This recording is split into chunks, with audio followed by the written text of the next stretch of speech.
ใจของเธอต้องแข็งแรงแค่ไหนกับสิ่งที่ต้องเจอ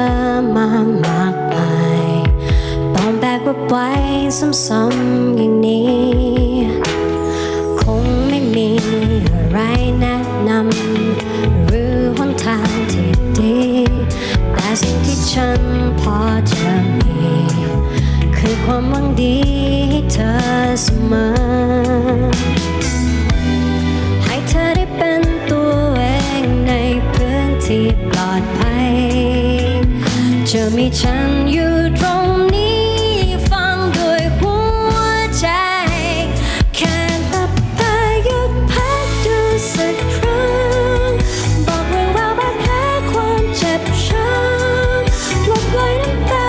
และเรื่องทุกอย่าง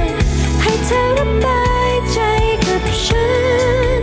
จะไม่มีคำไหนมากกว่านั้นมีเพียงแค่ความหวังดีจากฉัน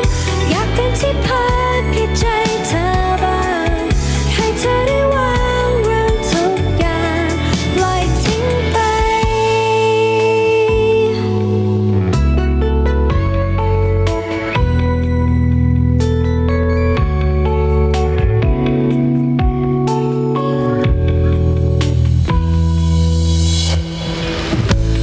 ให้ฉันได้คอยซับหยดน้ำตา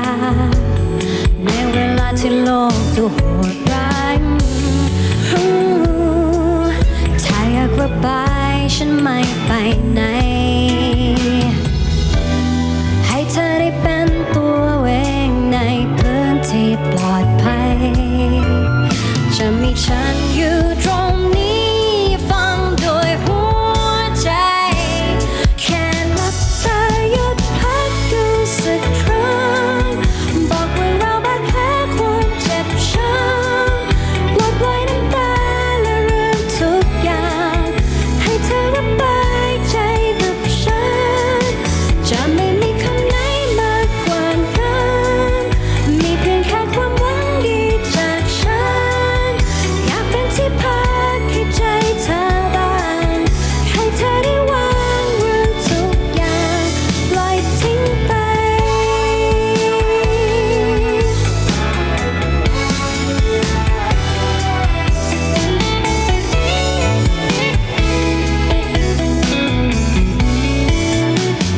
แค่หลับตาหยุดพักดูสักครั้งบอกเรื่องราวบาดแผลความเจ็บช้ำปลดปล่อยน้ำตา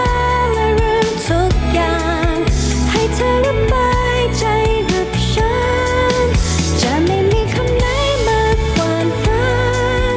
มีเพียงแค่ความหวังดีจากฉันอยากเป็นที่พักให้ใจเธอบ้างให้เธอได้วางเรื่องทุกอย่างปล่อยทิ้งไป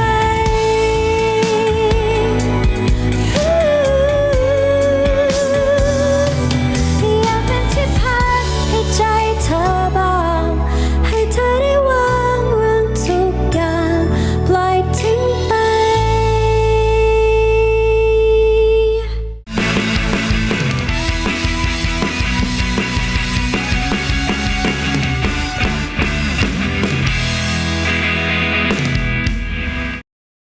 ดูละคร ซีรีส์ซิทคอม วาไรตี้ คอนเสิร์ต และทีวีออนไลน์ได้ทางแอปวันดี